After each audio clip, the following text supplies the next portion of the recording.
ప్రస్తుతం సినిమా ఇండస్ట్రీలో స్టార్లుగా వెలుగొందుతున్న వారిలో చాలా మంది పేద కుటుంబం నుంచి వచ్చిన వారే. పొట్టకూటి కోసం చేతికొచ్చిన పని చేసిన వారే. ఈ స్టార్ నటుడు కూడా సరిగ్గా అదే జాబితాలోకి వస్తాడు. చాలా పేద కుటుంబం నుంచి వచ్చిన అతను పొట్ట నింపుకోవడానికి చేయని ఉద్యోగం లేదు. వాచ్‌మన్‌గా, సెక్యూరిటీ గార్డ్‌గా, కెమిస్ట్‌గా, వెజిటబుల్ వెండర్‌గా ఇలా ఎన్నో రకాల పనులు చేశాడు. అదే సమయంలో బాలీవుడ్ ఆడిషన్స్‌కు హాజరయ్యేవాడు. ఆడిషన్స్‌లో ఎన్నిసార్లు రిజెక్ట్ అయినా పట్టువదలని విక్రమార్కుడిలా ప్రయత్నించాడు. మొదట చిన్న చిన్న పాత్రల్లో నటించే అవకాశం వచ్చినా కాదనకుండా చేసుకుంటూ వెళ్ళిపోయాడు. ఒక్కొక్క మెట్టు ఎక్కుతూ క్రమంగా స్టార్ నటుడిగా తనను తాను నిరూపించుకున్నాడు. ప్రస్తుతం బాలీవుడ్‌లో ది మోస్ట్ టాలెంటెడ్ యాక్టర్‌లో ఇతను కూడా ఒకరు.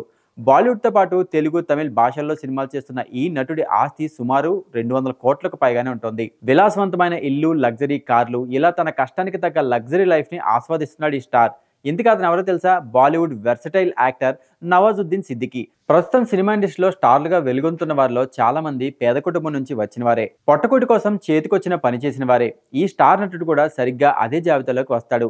చాలా పేద కుటుంబం నుంచి వచ్చిన అతను పొట్ట నింపుకోవడానికి చేయని ఉద్యోగం లేదు. వాచ్‌మన్‌గా, సెక్యూరిటీ గార్డ్‌గా, కెమిస్ట్‌గా, వెజిటబుల్ వెండర్‌గా ఇలా ఎన్నో రకాల పనులు చేశాడు. అదే సమయంలో బాలీవుడ్ ఆడిషన్స్‌కు హాజరయ్యేవాడు. ఆడిషన్స్‌లో ఎన్నిసార్లు రిజెక్ట్ అయినా పట్టువదలని విక్రమార్కుడిలా ప్రయత్నించాడు. మొదట చిన్న చిన్న పాత్రల్లో నటించే అవకాశం వచ్చినా కాదనకుండా చేసుకుంటూ వెళ్ళిపోయాడు. ఒక్కొక్క మెట్టు ఎక్కుతూ క్రమంగా స్టార్ నటుడిగా తనను తాను నిరూపించుకున్నాడు. ప్రస్తుతం బాలీవుడ్‌లో ది మోస్ట్ టాలెంటెడ్ యాక్టర్‌లో ఇతను కూడా ఒకరు. బాలీవుడ్‌తో పాటు తెలుగు, తమిళ్ భాషల్లో సినిమాలు చేస్తున్న ఈ నటుడి ఆస్తి సుమారు 200 కోట్లకు పైగానే ఉంటుంది. విలాసవంతమైన ఇల్లు, లగ్జరీ కార్లు ఇలా తన కష్టానికి తగ్గ లగ్జరీ లైఫ్‌ని ఆస్వాదిస్తున్నాడు ఈ స్టార్. ఇంతకీ అతను ఎవరో తెలుసా? Bollywood versatile actor Nawazuddin Siddiqui.